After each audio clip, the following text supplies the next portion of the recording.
Hello and welcome to Youth Education Services. Today is a very special day. Today we have Lisa Nomoa with us, and Lisa is with us from Cape York, so from Bamaga, and Lisa is one of the girls that I used to teach up in the Cape in Northern Peninsula Area College. So thank you for joining us, Lisa. Hello.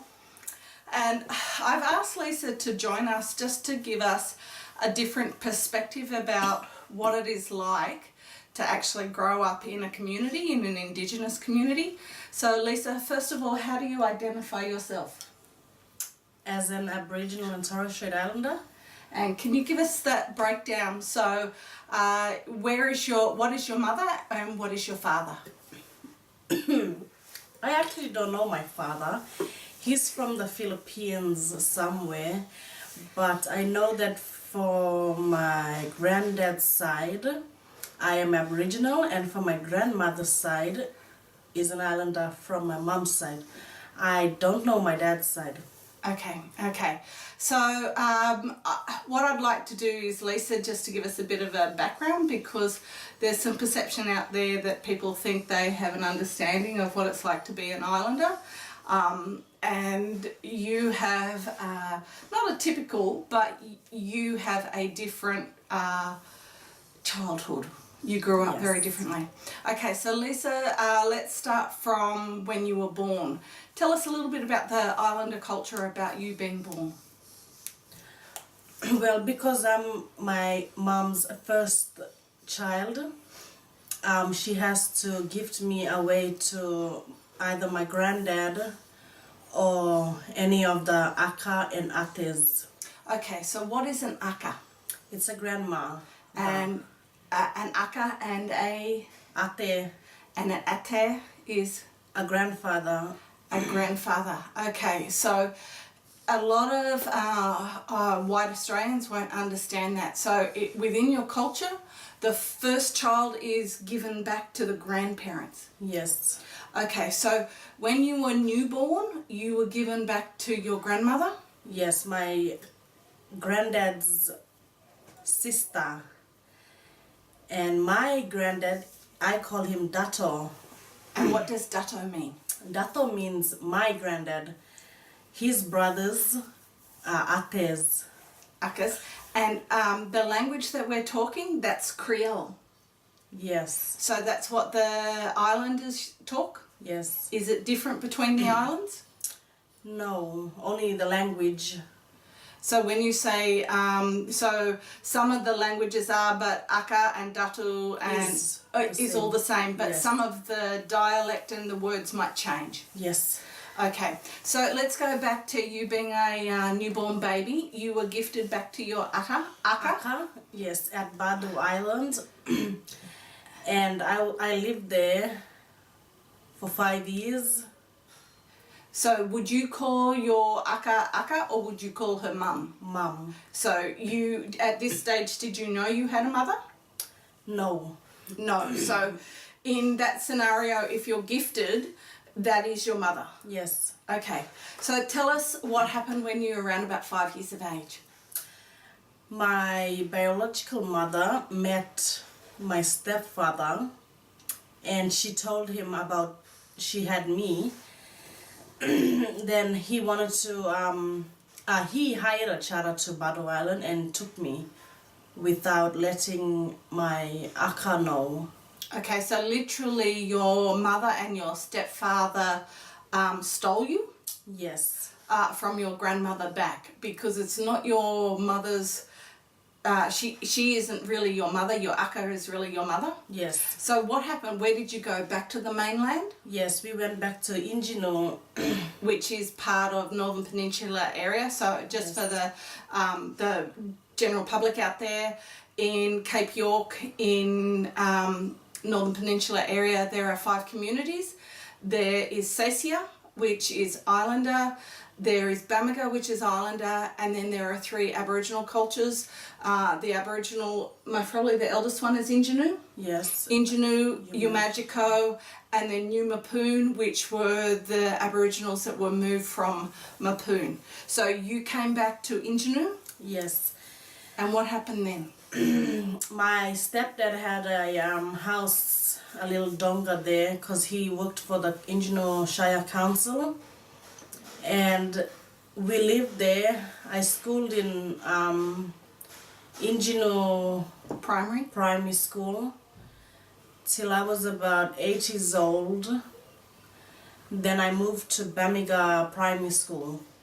Okay, and something happened around about that time with your mum and your stepdad. Yes, they had an alcohol problem. So at that particular stage, I think there was a tavern in each community. Yes. And the elders got together, and the elders, they chose to only allow one tavern, and that last tavern was in Bamaga. Yes. And that was because too many of the community were drinking. Yes, and there was lots of trouble. So when you say trouble, Lisa, is it okay to share what that trouble is? Well, I don't know what the problem was with my mom and my dad, but they always have a fight when they drink every time. Yeah, and that got a bit scary. Yes, my mom was keep aiming at me. I don't know what was the problem. So hitting you? Yes. And what happened? What happened to your stepfather? My stepfather was trying to protect me, and my mother got angry because he's not my biological father. Then my mom started taking stuffs from the kitchen and stabbing my stepdad.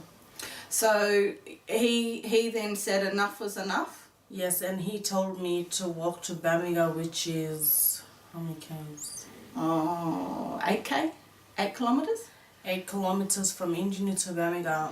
So all three of you walked to Daddo's, your grandfather's house? Yes. And at that particular point you were then given to your grandfather? No, my grandfather took me and just shut my stepfather and mom out. So he then became your caregiver? Yes. And he was responsible then for your upbringing? Yes. And Daddo has how many daughters? Let's see. 5.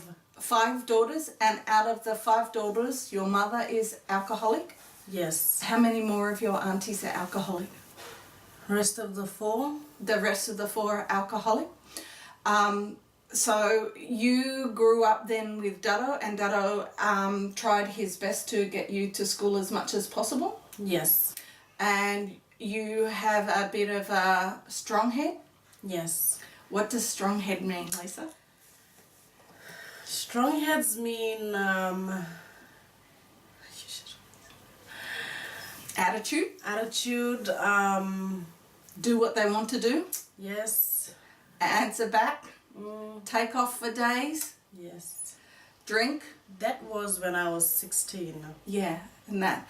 So Lisa and I first met when I was teaching in the Cape, and Lisa was not a regular in my classroom. In fact, I think at that time you were over on Thursday Island. I'm not sure where you were, but you came for one of our cultural days, and that was the first time I saw you. Okay. And we did cooking in the class. Now, at that particular time, you weren't going to school, were you? Yes. So soon after that, you then started to regularly come to school. Yes. And we had, what did we have? Hospitality, tourism and business together. Yes. And there were, about 16 in the class. Yes. And I think we would have regularly about somewhere between 8 and 12 girls. So we had 4 that regularly didn't turn up, but we did some fantastic things together. We did the variety bashes, we did cultural nights where we took Indigenous foods and we plated them up to restaurant style, and we invited the elders back. Yep. And they were lovely nights, and it gave the girls a bit of a chance to see what they could do with their own culture and their own foods. So along that little bit of history with that, there came a time that Lisa's daddo had to go to Cairns because he has diabetes.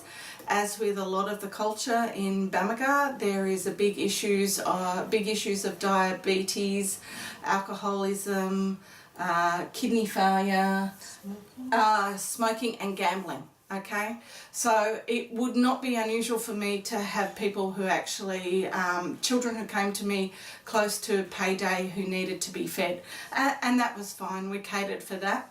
But around that time, Lisa, your daddo had been sent to Cairns and you and your cousins were left at home to feed yourselves. Yes. And what happened? So my eldest sister was 18. And so she's not really your sister, she's your cousin. Yes, she's my cousin sister.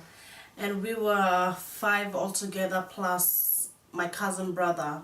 And my daughter had to take care of all 6 of us. And then when he got sick, my eldest cousin sister, she was pregnant and she went to stay with her mom. And my other cousin sister she schooled in